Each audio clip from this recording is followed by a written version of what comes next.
आजकल एक एक नारा लगता है, जय भीम और लाल सलाम। तो लगता है कि ये सार्थक नारा है कि जय भीम और लाल सलाम साथ मिलकर काम कर सकते हैं। बिल्कुल कर सकते हैं।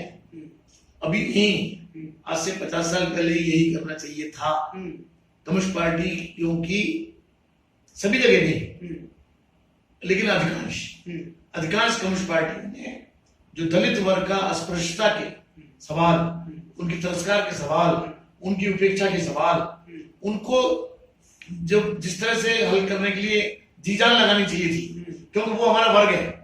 दलित जो लोग हैं, दलित जातियां हैं, वो केवल जातियां नहीं है, वो वर्ग भी है। वो हमारा अपना वर्ग है, वो सबसे अधिक दलित शोषित पीड़ित वर्ग है। तो उनको उन्होंने मायावती जी के हवाले या दूसरे जो पासवान जी के उसमें हवाले कर दिया, और कम्युनिस्ट जो है केवल वर्ग संघर्ष का नारा लगाते रहे। अरे अपने वर्ग संघर्ष को, ये सामाजिक संघर्ष है जो हमें आज भी दलित जातियों पर जो जुल्म हो रहे हैं, उसको अगर हम उसमें कम्युनिस्ट, उसके लिए और कोई नहीं लड़ेगा। उनके जो जातिवादी नेता हैं वो भी उनके संघर्ष को लड़ने वाले नहीं। भारत के बारे में हमने भी बात की। दुनिया भर में क्या चल रहा है, वामपंथ की क्या स्थिति है दुनिया के अन्य देशों में? कहा जाता है कि सोवियत रूस का जैसे विघटन हुआ तो पूरी दुनिया के अंदर वामपंथ का सूरज जो है वो अस्त हो गया। तो फिलहाल क्या स्थिति है? देखिए, ऐसा है, ये तो सही है कि एक मॉडल था पूरी दुनिया का सोवियत रूस, और उससे पूरी दुनिया के वामपंथी कम्युनिस्ट लोग, मेहनत की जनता उससे प्रेरणा लेती। उस प्रेरणा स्रोत का, उस स्तंभ का एक साथ अचानक टूट जाना, और उसका वहां के लोगों द्वारा, कम्युनिस्ट पार्टी द्वारा कोई प्रतिरोध न किया जाना, और तुरंत पूंजीवादी व्यवस्था का उसको संभाल लेना, निश्चित रूप से उससे बहुत सेटबैक हुआ और बहुत निराशा पूरे विश्व कम्युनिस्ट आंदोलन में और विश्व मजदूर आंदोलन में उससे फेर। लेकिन इसका अर्थ ये नहीं निकालना चाहिए कि दुनिया में जो कम्युनिस्ट आंदोलन है या कम्युनिस्ट विचार है वो कहीं थम गया है, रुक गया है या पीछे जा रहा है। ये सोचना गलत है। ये तय है कि दौर हो, मेरा ऐसा मानना है कि दौर होते हैं। एक दौर था 1917 से 1980 तक, हम माने कम से कम, या 85 तक।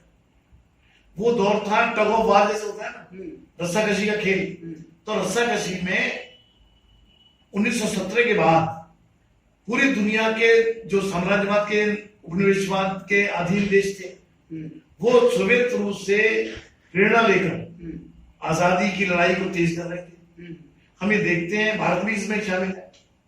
हम देखते हैं कि जो रूस के बाद, सोवियत रूस के बाद चीन और द्वितीय विश्व युद्ध में, इससे पहले चीन तो 1949 में जन्मादि क्रांति हुई, 45 में द्वितीय विश्व युद्ध में हम देखते हैं कि कम्युनिस्ट स्टालिन इतने ताकतवर के रूप में उभर के आया सोवियत संघ कि उन्होंने जो फासिस्ट था, हिटलर, मुसोलिनी का ग्रुप, उसको पराजित करने में मुख्य भूमिका सोवियत कम्युनिस्ट पार्टी ने, सोवियत संघ की सरकार ने निभाई।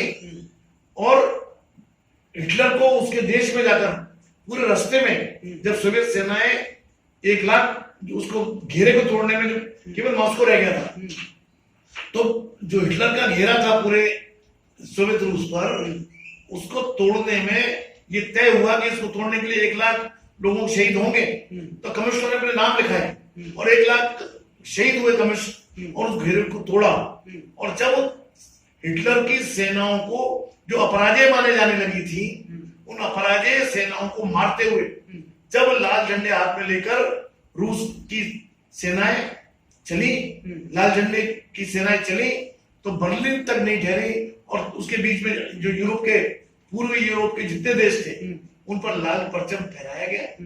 बर्लिन, आधा जर्मनी कम्युनिस्टों के अधीन हो गया, और हिटलर को अपनी कनपटी पे रिवॉल्वर मार के आत्महत्या करनी पड़ी। तो ये सिलसिला हम देखते हैं कि वियतनाम, क्यूबा का लिबरेट होना, उत्तर कोरिया का लिबरेट होना, ये जो है कंबोडिया का मुक्त होना, वो तो चलता रहा एक फेस में, लेकिन उसके बाद भी वो फेस कम नहीं हुआ। और वो हम देखते हैं अभी पिछले जन्म देखे 1900 जब से वैश्वीकरण की नीतियां आई हैं 80 के बाद से, तो उन्होंने कहा विचारधारा का अंत हो चुका है, मतलब कम्युनिस्ट विचारधारा को ऊपर से कहते हैं, इतिहास का अंत हो चुका है, मतलब वो अब इतिहास की चीज हो गई कम्युनिज्म।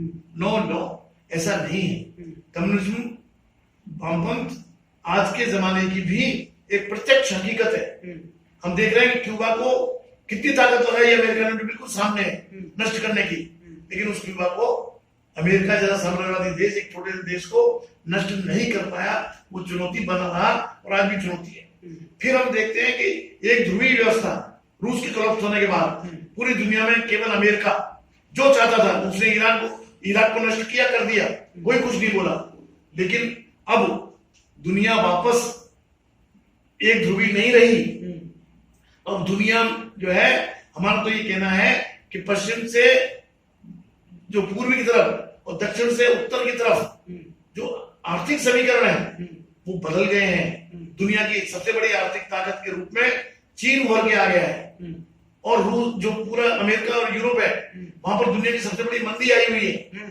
तो ये जो दक्षिण पंथ का जो घटाटोप था, वैश्वीकरण, बाजारवाद, उदारतावाद के जरिए जो दुनिया पर हावी हुआ था, ये उसका फेलियर का समय है, ये उसके संकट का समय है।